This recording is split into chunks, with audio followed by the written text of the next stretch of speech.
சாய்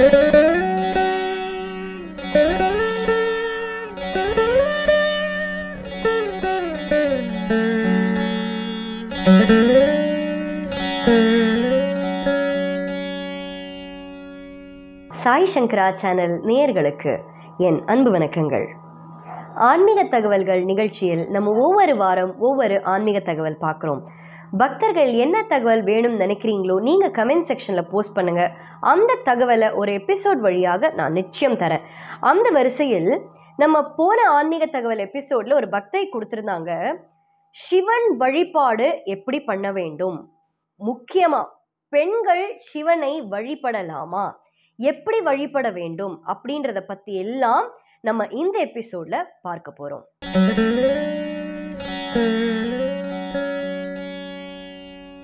சிவபெருமான் அப்படின்னு சொல்லும் பொழுது எல்லாருக்கும் முதல்ல வர விஷயம் பயம்.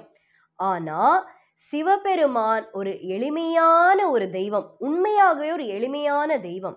ஆனா நம்ம கேள்விப்பட்ட விஷயம் என்ன, சிவபெருமான் இப்படி பண்ணிடுவார் நம்மளுக்கு, அதனால பயம்னு சிவனை பார்த்தாலே நம்ம பயப்படுறோம். அது மட்டும் அல்லாமல் நிறைய பேர் என்ன சொல்றாங்க அப்படின்னா, சிவனுடைய திருவுருவ படமோ லிங்கமோ, அதாவது சிவலிங்கமோ வீட்டுல வைக்க கூடாது அப்படின்னு சொல்றாங்க. இது சரியா தவறா? தயவு பண்ணி உங்ககிட்ட சிவபெருமானுடைய படமோ சிவலிங்கத்தையோ வீட்டுல வைக்க கூடாதுன்னு யாரா சொன்னாங்கன்னா அதை கேட்கவே வேண்டாம்.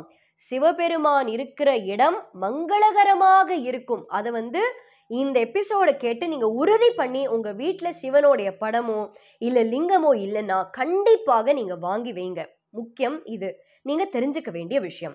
மூன்றாவது விஷயம் என்னன்னா, சிவபெருமானை பெண்கள் வழிபடலாமா அப்படின்னா, ஏதாவது இத்திஹாசத்திலேயோ புராணத்திலேயோ பெண்கள் சிவபெருமானை வழிபடக்கூடாது அப்படின்னு எங்கேயாவது எழுதியிருக்காங்களா? கிடையவே கிடையாது. தாராளமாக சிவபெருமானை வழிபடலாம். பெண்கள் கண்டிப்பா வழிபடுங்க, நல்லது. எத்தனையோ பெண்கள், அதாவது இந்த துறவிகள் அப்படின்னு சொல்லுவோம்ல, அந்த மாதிரி இருக்கிறவங்க பெண்மணிகள் எத்தனையோ பேர் இருக்காங்க. சிவபெருமானுக்காக தன்னுடைய வாழ்க்கையை அர்ப்பணிச்சு சிவபெருமானுக்காக பல பல பாடல்கள் எழுதியிருக்காங்க. அப்ப நான் இதுலேருந்தே நம்மளுக்கு தெரியுது, சிவபெருமான கட்டாயமாக பெண்கள் வழிபடலாம். பெண்கள் மாதவிடாய் காலமாக இருந்தா உங்களுடைய குழந்தைகளோ இல்ல உங்க கணவர்கிட்ட சொல்லி நீங்க விளக்கேற்ற சொல்லலாம். ஆனா பூஜை அறைக்குள்ள போய் நீங்க விளக்கேற்றி அந்த சிவலிங்கத்தை தொடுறத நிச்சயமாக தவிர்க்க வேண்டும். இது நீங்க முக்கியமா ஒரு பாயிண்டா நீங்க எடுத்துக்கணும். இதுல நிறைய பேர் என்கிட்ட என்ன கேக்குறீங்க அப்படின்னா, சிவபெருமான வச்சுக்கலாமா அப்படின்றதற்கு பதில் கிடைச்சாச்சு. இப்போ வழிபாட்டு முறை என்ன, சிவபெருமானை எப்படிங்க வழிபடுறது, இந்த ஆச்சாரம் அனுஷ்டானம் இதெல்லாம் பார்த்துதான் அவரை தொடணும்னு சொல்றாங்களே, இதெல்லாம் உண்மையா அப்படின்னா, நான் சொன்ன மாதிரி எளிமையான தெய்வம், உங்களுக்கு ஒரு எளிமையான வழிபாட்டு முறை நான் இன்னைக்கு சொல்றேன். ஒண்ணுமே இல்லைங்க, உங்க வீட்டுல சின்ன சிவலிங்கம் இருக்கு அப்படின்னு வச்சுக்கோங்க, இல்லைன்னா வாங்கி வச்சுக்கோங்க. முக்கியமா என்னன்னா, பெரிய சிவலிங்கம் எல்லாம் வாங்கி வைக்கவே கூடாது. அது நான் பல முறை உங்ககிட்ட நான் சொல்லியிருக்கேன். குட்டி குட்டி நீங்க வாங்கி வைக்கலாம், அதற்கு தாராளமாக அபிஷேகம் பண்ணலாம். அதே மாதிரி நிறைய பேர் இன்னொரு ஒரு டவுட் கேட்குறீங்க, என்னன்னா சிவபெருமானை நம்ம வச்சிருக்கோம் அப்படின்னா தினம் தினம் தினம் அபிஷேகம் பண்ணணுமா அப்படின்னா, முக்கியமான விஷயம், தினம் அபிஷேகம் பண்ணா நல்லது. அப்படி பண்ண முடியலையா, சிவபெருமானுக்கு ஒரு பூ வைக்கிறதுல நம்ம எதுவுமே குறைஞ்சு போயிட மாட்டோம் இல்லையா? வாழ்க்கையில எத்தனையோ விஷயங்களுக்கு நம்ம நேரத்தை செலவு பண்றோம். தினம் சிவபெருமானே இல்லை, எல்லா தெய்வத்துக்கும் ஒரு பூ வைக்கிறதுல நம்ம குறைஞ்சு போக மாட்டோம். கண்டிப்பாக வைக்கணும். தினம் தினம் இந்த சுவாமி அறை, நிறைய பேர் பூஜை அறையை பூட்டியே வச்சிருப்பாங்க, விளக்கேத்தாம. இந்த பூஜை அறை பார்த்தீங்கன்னா திறந்தே இருக்காது. அந்த மாதிரி நீங்க வைக்கவே கூடாது. அது உங்களுக்கு ஒரு அமங்கலமாக எடுத்துக்கிறாங்க. அது தயவு செஞ்சு அது உண்மையாவே அமங்கலம் தான். அது உங்க வீட்டுக்கு கெடுதல் கண்டிப்பாக சேர்க்கும். ஏன்னா பூஜை அறை சாற்றி ஒரு வீட்டுல விளக்கேத்தாம இருக்கக்கூடாது. அப்போ நீங்க வழிபாட்டு முறை, எளிமையான வழிபாட்டு முறை உங்களுக்கு சொல்றேன். பொதுவா திங்கட்கிழமையில பிரதோஷ காலத்துல இந்த மாதிரி நீங்க முடிஞ்சதுன்னா ஏகாதசி அன்னைக்கெல்லாம் இந்த பூஜை, இந்த வழிபாட்டு முறையை நீங்க கடைபிடித்து பண்ணலாம். முடிந்தால் தினம் பண்ணலாம், முடியலன்னா இந்த நாட்கள்ல நீங்க பண்ணலாம். என்ன அப்படின்னு கேட்டீங்கன்னா, நீங்க சிவபெருமானோட படமோ இல்ல ஒரு சின்ன லிங்கமோ வச்சிருக்கீங்க அப்படின்னா, நீங்க வந்து ஒரு பஞ்சபாத்திர உதிரணி இருக்கு இல்லையா, அதுல வந்து தண்ணீர் நிரப்பிக்கோங்க. அதுல வச்சுட்டு அதுல வில்வத்தை முழுக்க அதுல போட்டுருங்க. அந்த தண்ணீருக்குள்ள வில்வத்தை போட்டுட்டு அந்த தண்ணீரால சிவபெருமானுக்கு அபிஷேகம் பண்ணுங்க. அப்போ வில்வத்தால நீங்க வில்வம் நீரால சிவபெருமானுக்கு அபிஷேகம் பண்றீங்க இல்லையா, அப்போ அந்த தண்ணீர் எல்லாம் உங்களுக்கு சேர்ந்திருக்கும். அந்த தண்ணீரை எடுத்து உங்க வீட்டுல இருக்கிற எல்லாருக்கும் நீங்க அபிஷேக தீர்த்தமாக கொடுத்தீங்கன்னா என்ன பலன் கிடைக்கும்னு பின்னாடி அதுக்கு நான் வரேன். அது எல்லாருக்கும் அந்த அபிஷேக தீர்த்தத்தை கொடுத்துட்டு உங்க வீட்டை சுத்தி அந்த தண்ணீரை நீங்க தெளிச்சிட்டு வந்தீங்கன்னா எந்த விதமான பயமும் உங்களுக்கு இருக்காது. அது என்ன பயமாக இருந்தாலும் சரி, ஒரு எதிரி தொல்லை இருக்கட்டும், இல்ல ஒரு பூச்சிக்கோ, இல்ல ஒரு ஏதாவது ஒரு விலங்குக்கோ. நிறைய பேர் என்ன வீட்டுல பாம்பு வருது அப்படின்னு பயப்படுவீங்க, பூரான் வந்திருக்கு அப்படின்னு நீங்க பயப்படுவீங்க. இந்த மாதிரி என்ன ஒரு பயமாக இருந்தாலும் சரி, ஏன்னா ரீசெண்டா நான் கேள்விப்பட்டேன், என்னன்னா வீட்டுக்குள்ள வவ்வால் வந்துருச்சுங்க, வீட்டுல இருக்கிறவங்க இறந்து போயிடுவாங்கன்னு சொல்றாங்க. அது உண்மையா அப்படின்னா இதெல்லாம் பயப்படவே வேண்டாம். கடவுள் இருக்கும் இடத்தில் நமக்கு பயம் அப்படின்னு ஒண்ணு இருக்கவே கூடாது. அதனால எந்தோ ஒரு விதமான பயம் இருந்தா, குழந்தைகளுக்கு வீட்டை விட்டு வெளியில போனாலே சில குழந்தைங்களுக்கு பயம் இருக்கும். அந்த மாதிரி இருந்ததுன்னா வீட்டை சுத்தி அந்த அபிஷேக தீர்த்தத்தை தெளிச்சுட்டு அந்த அபிஷேக தீர்த்தத்தை வீட்டுல இருக்கிற எல்லாருக்கும் கொடுங்க. எல்லாரும் அதை குடிக்கட்டும். நல்லது. இப்போ இந்த அபிஷேகம் பண்ணும் பொழுது நான் என்ன மந்திரம் சொல்லி அபிஷேகம் பண்ணணும்? நான் உங்களுக்கு 4 மந்திரங்கள் சொல்றேன். உங்களுக்கு எது சௌரியப்படுதோ நீங்க அது பண்ணலாம். 4 மந்திரமுமே சக்தி வாய்ந்த மந்திரம். 1 எல்லாருக்கும் தெரிஞ்ச பஞ்சாட்சர மந்திரம், ஓம் நம சிவாய. அந்த ஓம் நம சிவாய, ஓம் நம சிவாய அப்படின்னு ஒரு முறை நீங்க சொல்லும் பொழுது அந்த மந்திரத்துக்கு அதீத சக்தி கிடைக்கும் போது, மந்திர சக்தி அப்படின்னு ஒண்ணு நம்ம வீட்டையே காக்கும். அது உங்க எல்லாருக்கும் தெரியும். இந்த ஓம் நம சிவாய, ஓம் நம சிவாய அப்படின்னு 108 முறைன்னு கணக்கே வச்சுக்க வேண்டாம். அபிஷேகம் பண்ண பண்ண பண்ண பண்ண சிவாய நமக சிவாய நமக, இல்ல ஓம் நம சிவாய, ஓம் நம சிவாய அப்படின்னு சொல்லி அபிஷேகம் பண்ணலாம். இது 1. 2வது மந்திரம், இப்போ லிரிக்ஸ் வந்து உங்களுக்கு நான் ஸ்கிரீன்ல கொடுக்கிறேன். இந்த மந்திரம் என்ன அப்படிங்கிறத பார்க்கலாம். சிவய நமய நம சிவ மசிவய நவய நமசி நம சிவய ஓம். சிவய நமய நம சிவ மசிவய நவய நமசி நம சிவய ஓம். இப்ப இந்த மந்திரத்தை நீங்க கேட்டீங்க இல்லையா? இந்த மந்திரத்தை சொல்லி நீங்க அபிஷேகம் பண்ணா ரொம்ப ரொம்ப ரொம்ப விசேஷம். அவ்வளோ ஒரு சக்தி வாய்ந்த ஒரு சிவபெருமானுடைய மந்திரம். நீங்க சொல்லும் பொழுது சிவய நம யநம சிவ மசிவய நவய நமசி நம சிவய ஓம். அந்த மந்திரம் நான் சொல்லும் பொழுதே உங்களுக்கு ஒரு வைப்ரேஷன் வந்திருக்கும். அந்த மந்திரத்தை உங்களுக்கு லிரிக்ஸோட நான் பாடி காமிச்சேன் இல்லையா, அப்போ அந்த லிரிக்ஸை நீங்க எழுதி வச்சுக்கோங்க. இது உங்களுக்கு பைஹார்ட் ஆயிடும். இதை சொல்ல சொல்ல சொல்ல உங்களுடைய வாழ்க்கையில நீங்களே ஒரு மாற்றங்களை கண்கூடாக பார்ப்பீங்க.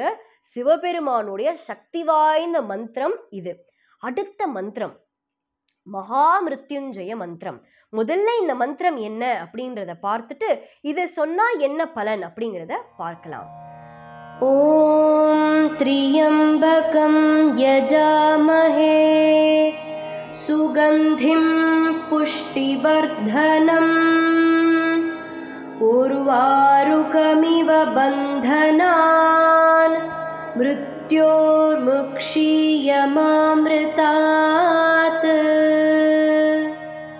ஓம் த்ரியம்பகம் யஜாமஹே சுகந்திம் புஷ்டிவர்தனம் உர்வாருகமிவ பந்தனான் மிருத்யோர்முக்ஷீயமாம்ருதாத்.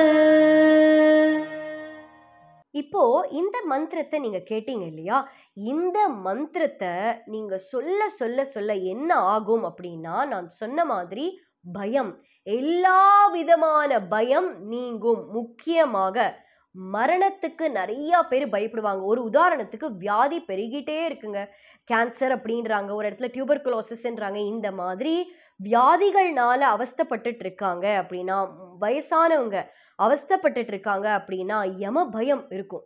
நம்ம இறந்து போயிடுவோமோ அப்படின்னு பயம் இருக்கும். அந்த யம பயம் நீங்கும் இந்த மகா மிருத்யுஞ்சய மந்திரத்தை நீங்க பாராயணம் பண்ணிட்டே இருந்தா. அது மட்டும் அல்லாமல் நான் சொன்ன மாதிரி ஆரோக்கியம் கிட்டும். ஏன் நீங்க எதனால பயப்படுறீங்க? ஆரோக்கியமா இல்லாததுனால தான் அந்த யம பயம் இருக்கு. அதனால உங்களுக்கு நிச்சயமாக நல்ல ஆரோக்கியம் கிடைக்கும். இந்த மகா மிருத்யுஞ்சய மந்திரம் தொடர்ந்து சொன்னா. இது தினம் முடிஞ்சா இது பண்ணுங்க. 108 முறை சொல்றதுக்கு குறைந்தபட்சம் ஒரு 10லேருந்து 15 நிமிஷம் ஆக போகுது. நீங்க தாராளமா சொல்லலாம். அப்படி முடியல அப்படின்னா நான் சொன்ன மாதிரி பஞ்சாட்சர மந்திரத்தை குறைந்தபட்சம் தினம் 108 முறை சொல்லுங்க. இப்போ 4வது மந்திரம் என்ன அப்படின்னு பார்த்துட்டு அதோட பலன்களை பார்க்கலாம். ஓம் தத்புருஷாய வித்மஹே மகாதேவாய தீமஹி தன்னோ ருத்ர பிரச்சோதயாத். ஓம் தத்புருஷாய வித்மஹே மகாதேவாய தீமஹி தன்னோ ருத்ர பிரச்சோதயாத். இப்போ இந்த 4வது மந்திரம் கேட்டீங்க இல்லையா? இந்த மந்திரம் எல்லாருக்கும் தெரிந்த மாதிரி உங்களுக்கு மன அமைதியை தரக்கூடிய ஒரு மந்திரம். இந்த காலத்துல என்னதான் சம்பாதிச்சாலும், என்னதான் வீட்டுல நம்ம வேலையெல்லாம் பண்ணிட்டு இருந்தாலும் மனசுக்கு ஒரு அமைதியே இருக்காது. குழப்பங்கள்னு எதுலயோ ஒண்ணு வாழ்க்கை தடுமாறிட்டே இருப்போம். என்ன பண்றது, எந்த திசையில போறது அப்படின்னு திசை புரியாம வாழ்க்கையில என்ன பண்றதுன்னு ஒரு தெளிவு கிடைக்காம இருந்தா இந்த மந்திரத்தை தினம் நீங்க உச்சரிச்சுட்டே இருங்க. அது மட்டும் அல்லாமல் குழந்தைகளுக்கு நல்ல ஞானம், அறிவு கண்டிப்பாக கிடைக்கும். இந்த மந்திரத்தை தினம் 108 முறை பாராயணம் பண்ணுங்க. குறைந்தபட்சம் 18 முறை இல்லையா 108 முறை பாராயணம் பண்ணுங்க. நான் சொன்ன இந்த 4 மந்திரங்கள் தவிர நிறைய இருக்கு சிவபெருமானுக்கு. லிங்காஷ்டகம் இருக்கு, தேவார பாடல்கள் தெரிஞ்சா நீங்க பாடலாம். என்ன உங்களுக்கு தெரியுதோ, உங்களுக்கு என்ன சௌரியமோ, இது ரொம்ப சுலபமான 4 மந்திரங்கள். கடவுளை எப்படி எளிமையாக அடையலாம் அப்படின்றதற்கு ஒரு வழி நான் சொல்லியிருக்கேன், அவ்வளவுதான். இந்த மாதிரி பல வழிகள் இருக்கு. நீங்க என்ன ஸ்லோகம் வேணாலும் சொல்லலாம். இது நான் சொன்ன மாதிரி லிங்கத்துக்கு வில்வத்தை போட்டு அந்த தண்ணீரால அபிஷேகம் பண்ணினா ரொம்ப நல்லது. முடியலையா நான் சொன்ன மாதிரி திங்கட்கிழமை பிரதோஷ காலத்துல முக்கியமா பண்ணுங்க, ரொம்ப நல்லது. ஏகாதசி காலத்துல பண்ணுங்க, எப்பெல்லாம் முடியுதோ பண்ணுங்க. இல்லைன்னா அந்த முக்கியமான 3 நாட்கள்ல நீங்க பண்ணிட்டே வாங்க. இந்த மந்திரத்தை அபிஷேகம் பண்ணாட்டியுங்க இந்த மந்திரத்தை நீங்க தினம் சொல்லுங்க, அந்த மந்திர சக்தி ஏற்படும், அவ்வளவுதான். அபிஷேகம் பண்ண முடிஞ்சா சிறப்பு, இல்லையா இந்த மந்திரத்தை மட்டும் தினம் சொல்லுங்க. இந்த சிவ வழிபாட்டுல உங்களுக்கு ஏதாவது சந்தேகங்கள் இருந்தா நீங்க கமெண்ட் செக்ஷன்ல போஸ்ட் பண்ணலாம். இதற்கான பதில நான் உங்களுக்கு கமெண்ட் செக்ஷன்ல தரேன். இதே மாதிரி மற்றொரு அற்புதமான ஆன்மீக தகவலோடு அடுத்த எபிசோடில் நான் உங்களை சந்திக்கிறேன். நன்றி, வணக்கம்.